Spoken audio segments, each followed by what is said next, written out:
Esto es libertad en el desierto. Yeah, yeah, yeah. Bajo cadena nació nuestro clamor. La noche era larga. Cordial saludo para todas las personas en diferentes lugares de Latinoamérica que están conectados con nosotros a través de este proceso de formación. Un saludo muy especial, las personas que nos ven en Ecuador, en México, las personas que están conectadas en Venezuela, las personas que nos ven en todas las ciudades de Colombia. Un abrazo muy especial de parte del Teacher. Estamos muy contentos. Seguimos creciendo a través de esta plataforma de YouTube. Recuerde siempre darle me gusta, recuerde dejar sus comentarios y estamos muy animados en poder contribuir a su crecimiento espiritual en este proceso de formación con el libro de Éxodo.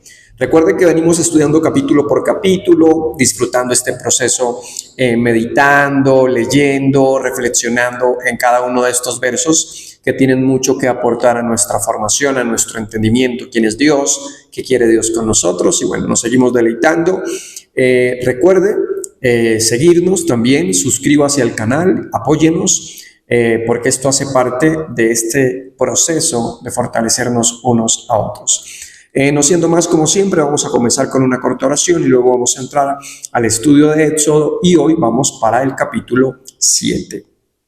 Padre, en Cristo Jesús, te doy gracias por cada persona, por cada corazón que ha disfrutado este proceso, que se agregó a esta plataforma para seguir creciendo espiritualmente, que este libro de Éxodo traiga mucha profundidad, mucha revelación a nuestro corazón y que se cumplan, Dios, tus propósitos en los grandes, en los jóvenes, en los adultos, en las mujeres, de una manera potente en Cristo Jesús. Amén y amén. Seguimos entonces estudiando el libro de Éxodo y hoy vamos para Éxodo capítulo 7. Dice de la siguiente manera: Entonces el Señor le dijo a Moisés: Mira, voy a permitir que actúes en mi lugar ante el faraón. Esto es una afirmación muy potente de parte de Dios a Moisés para que se convierta como si fuera Moisés Dios en la tierra. Es el nivel de autoridad que le está delegando el Creador a Moisés. Recordemos que cuando Moisés tiene esa experiencia con Dios, no solamente cambia su mentalidad, sino que su rostro, su manera de dirigirse al pueblo cambia de manera contundente. Un encuentro profundo con Dios nos cambia en su totalidad. Entonces dice: actuarás en mi lugar ante el faraón y que tu hermano Aarón hable por ti. Tú le dirás a Aarón todo lo que yo te ordene, luego él hablará con el faraón para que deje salir de su país a los israelitas, pero yo voy a hacer que el faraón se ponga terco. Esta parte siempre ha sido muy discutida, ¿verdad?, entre teólogos, entre creyentes, cómo que Dios endurece el corazón de Faraón, cómo que Dios hace que Faraón se ponga terco. Y de antemano Dios le dice a Moisés que esto va a pasar. O sea, para Moisés no es una sorpresa que Faraón se ponga terco, se ponga duro, porque hacía parte de lo que ya Dios le había dicho. Ahora, me parece muy bonito de parte de Dios siempre avisarnos antes de que pasen las cosas para que no nos tomen por sorpresa y podamos estar preparados para lo que viene. El faraón no les va a hacer caso a ustedes, pero yo desgarraré mi poder sobre Egipto y con grandes actos de justicia sacaré de allí a mi ejército, es decir, a mi pueblo los israelitas, y cuando haya mostrado mi poder sobre Egipto y haya sacado de allá a los israelitas, los egipcios sabrán que yo soy el Señor. O sea, en otras palabras, si no me conocían, me van a conocer. Si Faraón no sabía quién era el creador de todas las cosas, pues téngalo por seguro que nunca se le va a olvidar, y fue lo que aconteció en aquella época. Entonces Moisés, Aarón hicieron todo tal como el Señor se los había ordenado. Moisés tenía 80 años, escuchen esto. Era un hombre de 80 años y Aarón 83, porque era el hermano mayor de Moisés. Pero miren, si hoy nos detenemos a meditar, a los 80 años nuestro cuerpo tiene un profundo desgaste físico, mental, emocional. Sin embargo, Moisés a los 80 años le llegó una gran misión. Hay personas que pueden tener hoy 70, 80 años y pueden pensar que ya todo está realizado, que ya todo está hecho. Algunos hombres o mujeres a los 80 años les viene una crisis por las enfermedades que surgen en los años, pero también surgen crisis por el decir, ¿y ahora qué sigue? Después de esta edad tan robusta, ¿qué me vendrá? Y claro, viene también la depresión al pensar que lo que puede venir más pronto es la muerte. Y alguien diría, pues un señor o una mujer ya a los 80 años ya hizo lo que tenía que hacer, ¿qué más puede hacer? Y yo siempre digo que cuando nosotros estamos en los planes de Dios y somos parte de su voluntad, de sus propósitos, de su reino, siempre vamos a ser útiles. No importa si usted tiene 80 o tiene 90 años, si Dios quiere ponerle una misión o un desafío a esa edad porque hay algo grande que hacer a través de su testimonio, de su vida, de su experiencia, téngalo por seguro que Dios va a actuar y usted puede ser un instrumento poderoso en las manos de Dios. Usted a sus 80 o 90 años aún puede llevar a cabo los planes que Dios puede desarrollar a través de su vida, no importando las falencias, las debilidades, los dolores o las quejas que puedan muchas veces llegar por causa del desgaste físico a una persona. Ahora, si el faraón les pide que hagan, entonces el Señor le dijo a Moisés y Aarón, si el faraón les pide que hagan un milagro, le dirás a Aarón que tome su bastón y que lo arroje en el suelo ante Faraón para que se convierta en una serpiente. Moisés y Aarón fueron a ver al Faraón e hicieron lo que el Señor había ordenado. Aarón arrojó su bastón al suelo delante del Faraón y de sus funcionarios y el bastón se convirtió en una serpiente. El Faraón, por su parte, mandó llamar a sus sabios y magos, los cuales con sus artes mágicas hicieron también lo mismo. Y aquí quiero detenerme para decir algo importante. Miren, en el mundo muchas veces las personas buscan milagros, buscan cosas que maravillen los ojos, que emocionen el alma, y con el tema de los milagros hay que ser muy cuidadosos. ¿Por qué?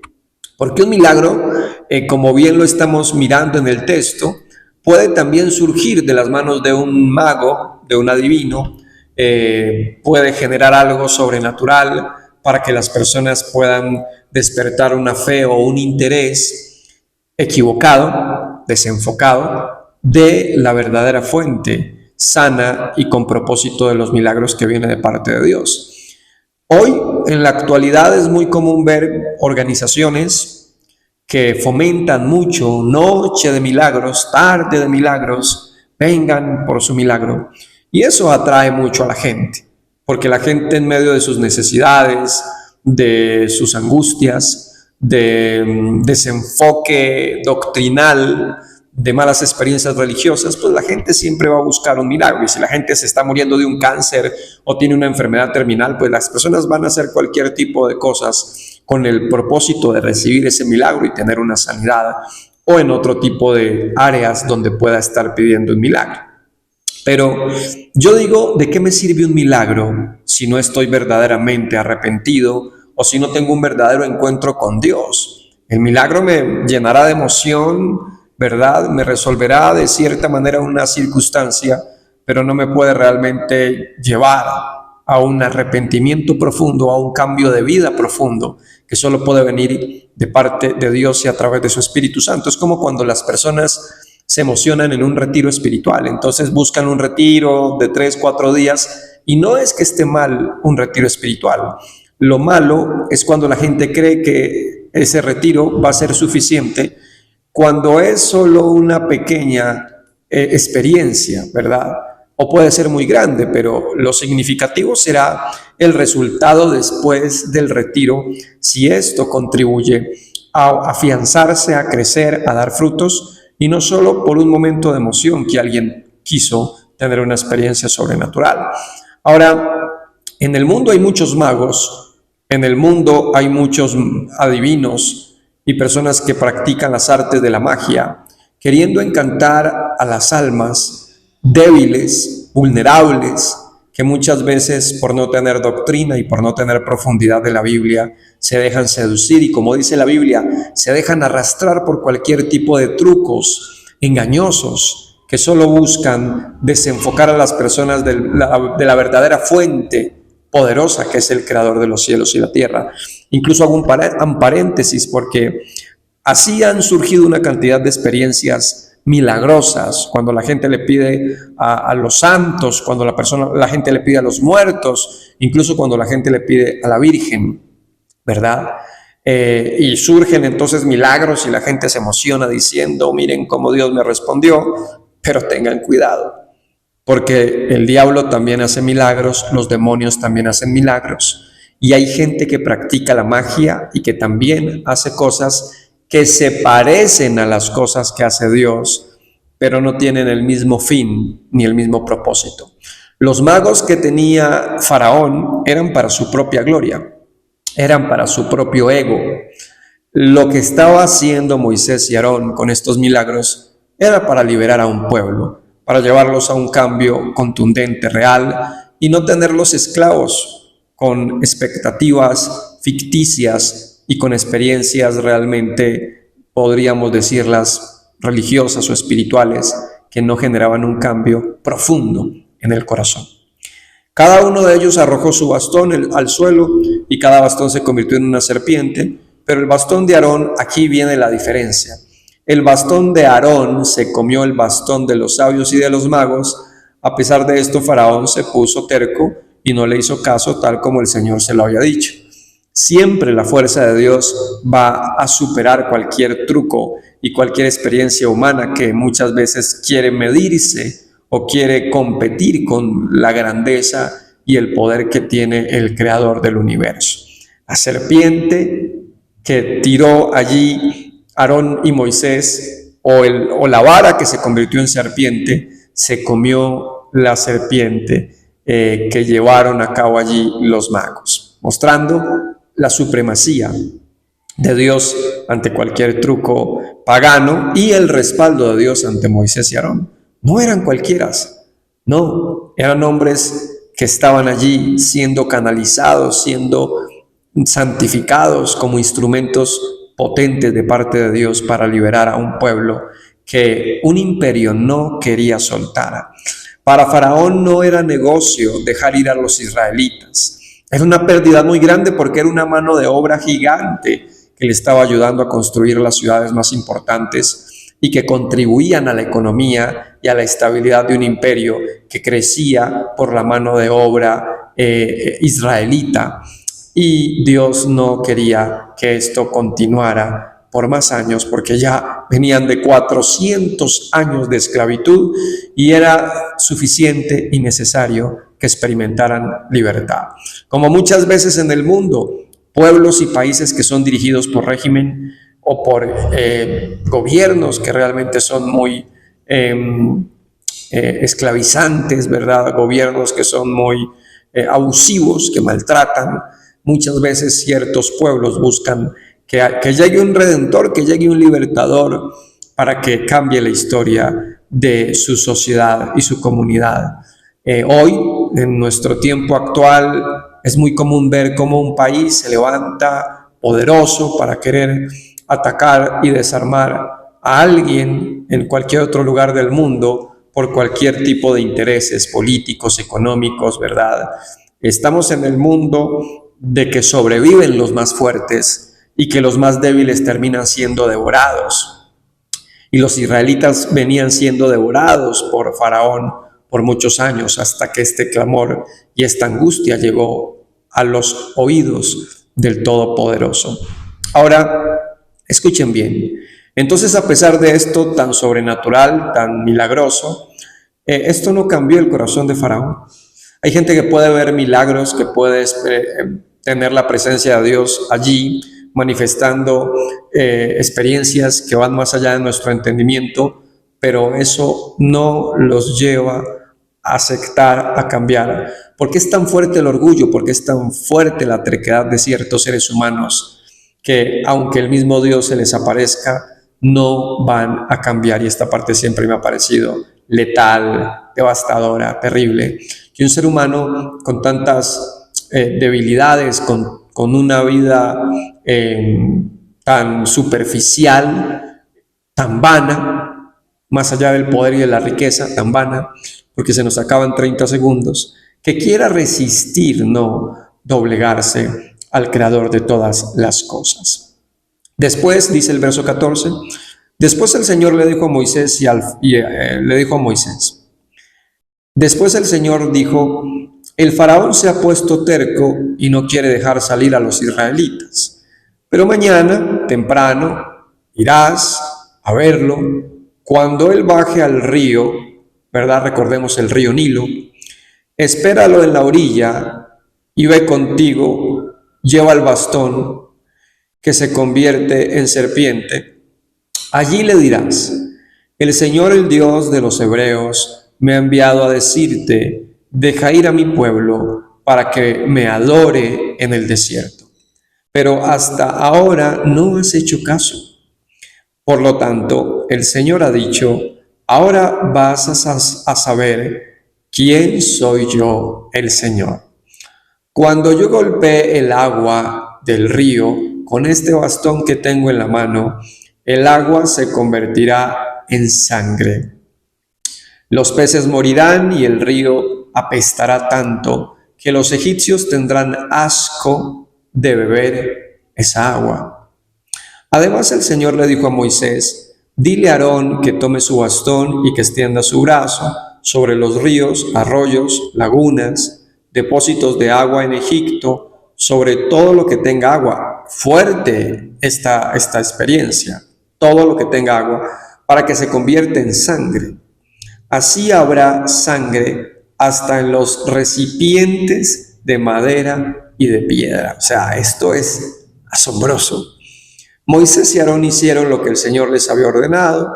Aarón levantó su bastón, golpeó el agua del río a la vista del faraón y de sus funcionarios, y todo el agua se convirtió en sangre. Los peces murieron, el río mismo apestaba tanto que los egipcios no podían beber agua de él. Había sangre por todo Egipto. Aquí hago un paréntesis. Miren, no sé si a usted le ha pasado, pero en la vida cotidiana en ocasiones nos hacemos una herida en la mano, en cierta parte de nuestro cuerpo, y es muy común que empiece a salir sangre, o en un dicho popular, la sangre es muy escandalosa, ¿verdad? O sea, un poquito de sangre, eso es impresionante cómo empieza a dejar gotas por todos lados. Ahora, usted se puede imaginar toda una ciudad con olor a sangre, sangre por todas partes. Esto es aterrador, porque si un poquito de sangre nos escandaliza, imagínese que usted abra la llave, el grifo de su casa, imagínese que por todas partes lo único que sale es sangre, que empieza a crecer esa necesidad de saciar la sed y que no pueda ser saciada porque es imposible encontrar agua. Esto es desesperante. Miren, si hay un recurso que es muy importante para nuestra existencia, es el agua. Incluso prefiero que se vaya la luz, pero que no se vaya el agua. El aseo personal, lo importante que es el agua para nuestro cuerpo, los beneficios que trae a nuestro cuerpo el agua.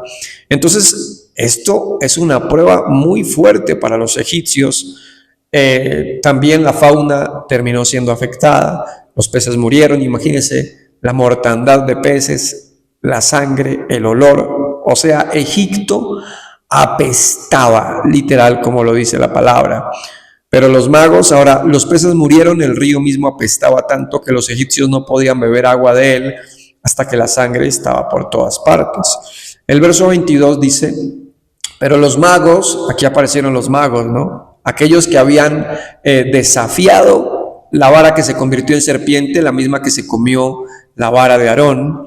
Pero los magos egipcios hicieron lo mismo por medio de sus artes mágicas. Así que el faraón se puso terco, ¿sí? Y no les hizo caso a Moisés y Aarón. O sea, aquí los adivinos volvieron otra vez a desafiar con sus poderes, queriendo decir usted tiene un poder sobrenatural, pero nosotros también tenemos otro poder. Y los magos estaban desafiando de tal manera que le decían a Aarón, pero no solamente a Aarón, los magos enviaban un mensaje a Dios, diciéndole a Dios mismo, imagínense, simples mortales con ciertas habilidades y dones para hacer milagros, desafiando al creador de todas las cosas. Es ridículo, ¿verdad? Pero así es el hombre. El ser humano se convierte en un personaje ridículo en muchos momentos de su vida, queriendo desafiar al creador de todas las cosas, queriendo competir, ¿verdad?, con el que lo sabe todo, con el que lo conoce todo.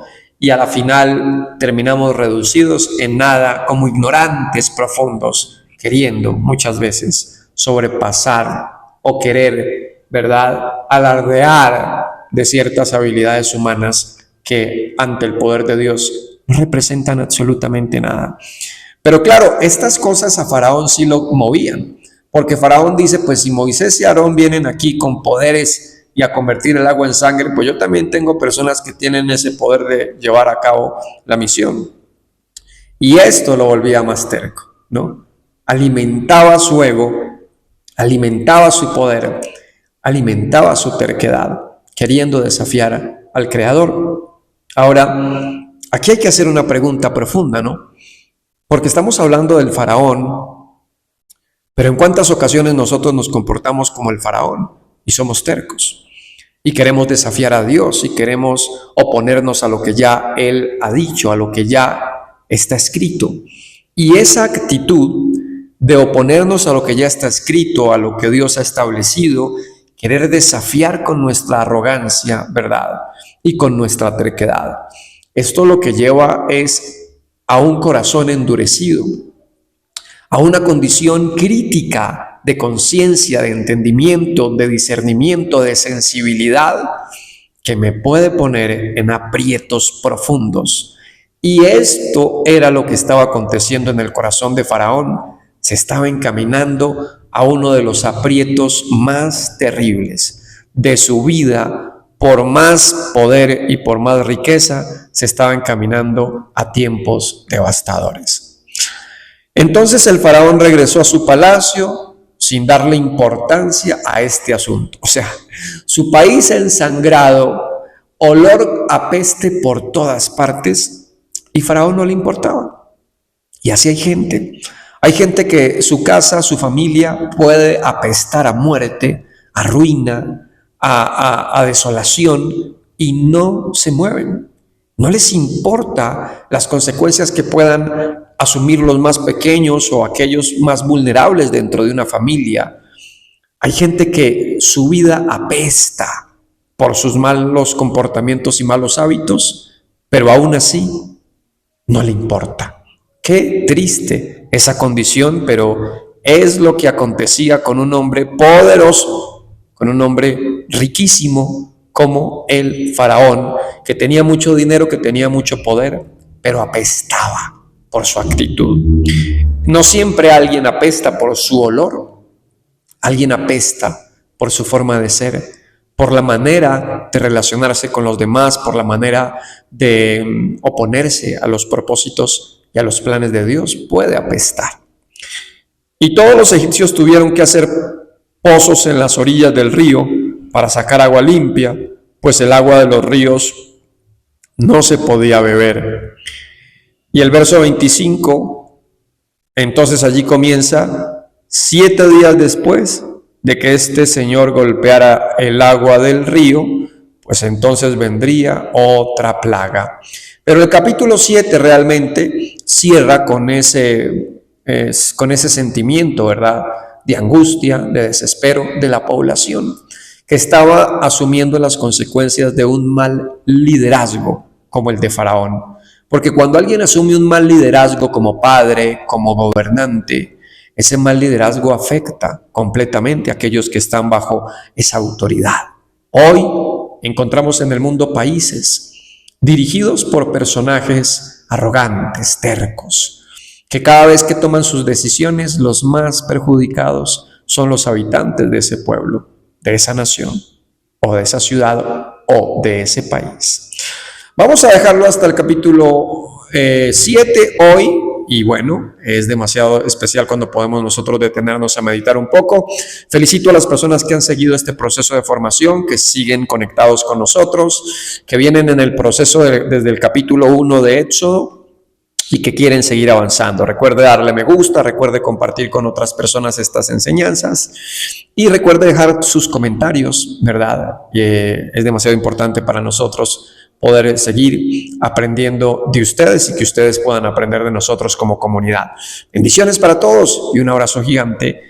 Lo imposible obedeció a tu voz.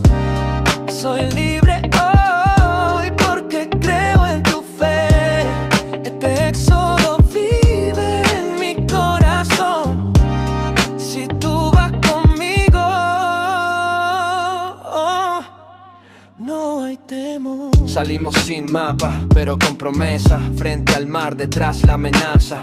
El miedo gritaba, no hay salida, pero Dios habló y cambió la escena. El mar se partió, no fue ilusión. Pisamos seco por revelación. Lo que me seguía quedó enterrado. Mi pasado ahogado, nunca regresando.